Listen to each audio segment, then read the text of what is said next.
Hey everyone, this is Hinky Punk, and this is a tutorial on how to work my interactive backgrounds.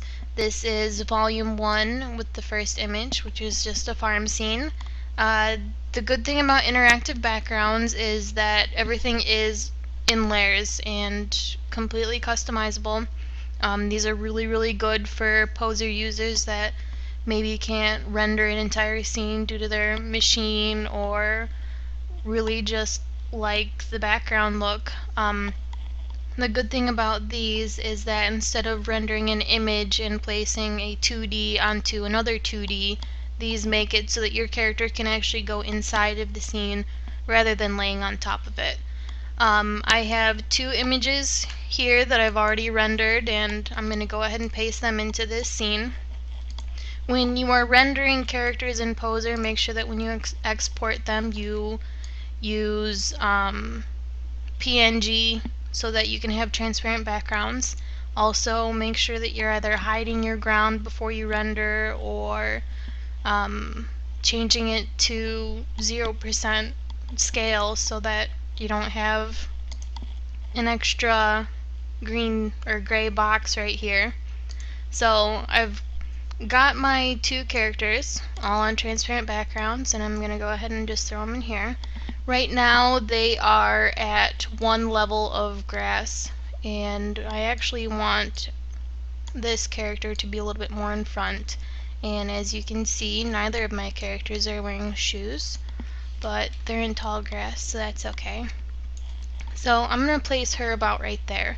And the reason why I did this is because I want this girl over here to look like she's a little bit further away.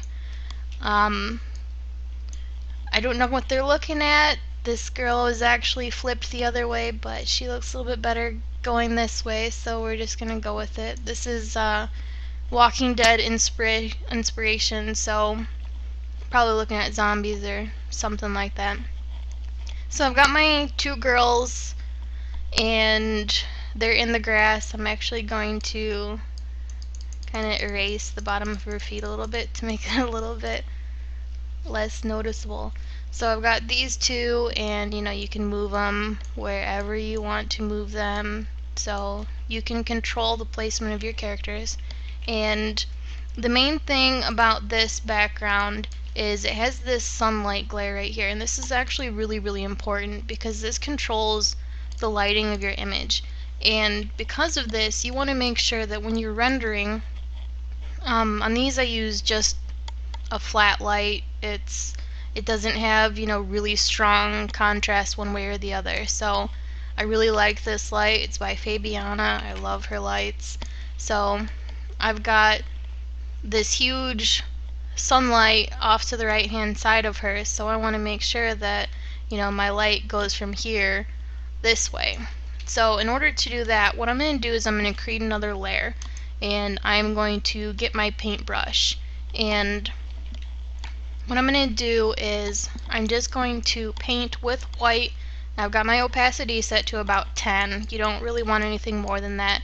It's easier to paint lots and lots of strokes than it is to clean up afterward. So I'm just going to paint some of this white. I know it looks a little bit silly right now, but it will look cool in the end, I promise. So I'm going to add another layer, and I'm going to do black. This is going to be my shadows on the other side of her. When you're doing the black, again, it can go far, so be really careful with doing this part of it. And again, we can be sloppy because we are working with a transparent layer, so I'll show you in just a second what we can do about that. So we've got these hazy looking things over our character right now, so I'm going to select the layer that she's on, and I'm going to get my magic wand, which is W, and I'm just going to click once there. I'm going to hold down shift, and I'm going to click in this little area of her arm that's open, and I'm going to go first to my white layer and hit the delete button, then to my black layer and hit the delete button again. So now I don't have those halos on the other side of it, so now I can actually continue on with my piece. So I've got this shadow, which I like it how it is, but the white still looks funny. So I'm going to go ahead and I'm actually just going to change this to overlay.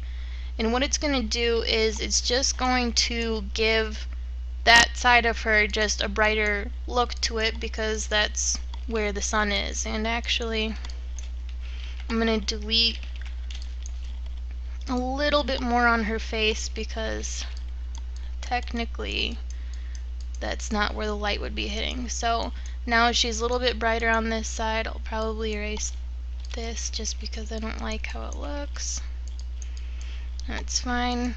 And gives it a little bit more depth. So I like her a lot better now. She actually looks like she fits in. You would do the same thing for her. Again, you want your white to be on this side, and let's see, yep, you want your, nope, that's black. So black on this side and white on this side. And again, you might need to, you might have to check, some settings to see what's going to work best for your scene, but overlay usually works best with the white layer. Sometimes the overlay on black can give your character a sunburn kind of look, so you can do some modifications afterward if you want to just use regular. So right now I just have it at normal settings, so I'm going to shut off all of my other layers and just keep the layer with my girl and her white and black. And what I'm going to do is I'm going to select one. I'm just going to do Control Shift E, and it's going to merge these three layers together.